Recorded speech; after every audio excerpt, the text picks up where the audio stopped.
ITR file किया है, फिर भी आ गया है इनकम टैक्स नोटिस? तुरंत उठाएं ये 3 steps income tax notice. Income tax का नोटिस मिलना टैक्स पेयर्स के लिए बड़ी चिंता का विषय हो सकता है। कभी कभी इनकम टैक्स रिटर्न भरने के बावजूद टैक्स नोटिस आ सकता है। ऐसे में फिर समझ नहीं आता कि क्या करें, खासकर जब आपने अपना आईटीआर फाइल कर रखा हो। आपको इनकम टैक्स नोटिस का जवाब भी जल्द से जल्द और सावधानी के साथ देना होता है। ऐसे में अगर नोटिस आ जाए तो क्या करें? चिंता की बात नहीं है। कुछ चीजों का ध्यान रखें और फिर आगे के कदम उठाएं। किन वजहों से आ सकता है टैक्स नोटिस? पहले तो आपको यह पता होना चाहिए कि आपको टैक्स नोटिस क्यों भेजा जा सकता है। या तो आपने अपनी इनकम सही रिपोर्ट नहीं की है, डिडक्शन और क्लेम लिया है, लेकिन सही प्रूफ नहीं दिए हैं, हाई वैल्यू ट्रांजैक्शन रिपोर्ट नहीं किया है, या आपके आईटीआर में कोई गड़बड़ी है, कोई टैक्स बकाया हो, या फिर आपने आईटीआर फाइल नहीं किया हो।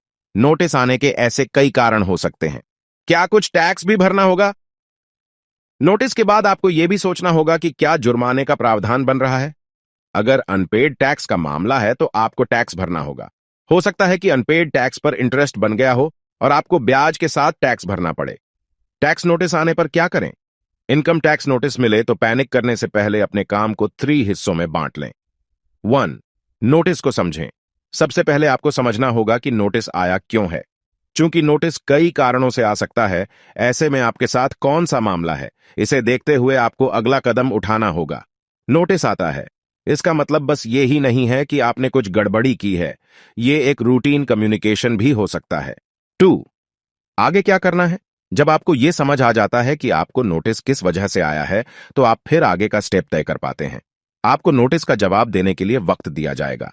अगर आईटीआर में कुछ गड़बड़ी है, तो पहले आपको यह देखना होगा कि उस असेसमेंट ईयर के लिए आपके पास रिवाइज्ड आईटीआर फाइल करने का विकल्प है या नहीं। अगर फाइलिंग क्लोज हो चुकी है, तो आपको इसके लिए इनकम टैक्स अपीलेट ट्रिब्यूनल के पास पहले अपील डालनी होगी। फिर मौका मिलने पर रिवाइज्ड आईटीआर भरना होगा। 3.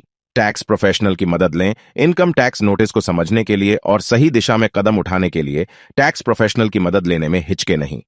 बेहतर यही होगा कि आप टैक्स प्रोफेशनल के मार्गदर्शन में ही टैक्स नोटिस का रिस्पॉन्स दें। कभी कभी कुछ कैलकुलेशन हमें समझ नहीं आती, या फिर हमें पता नहीं होता कि सही कदम क्या होगा। ऐसे में मदद लेने पर आप दोबारा कोई गलती करने से बच जाते हैं।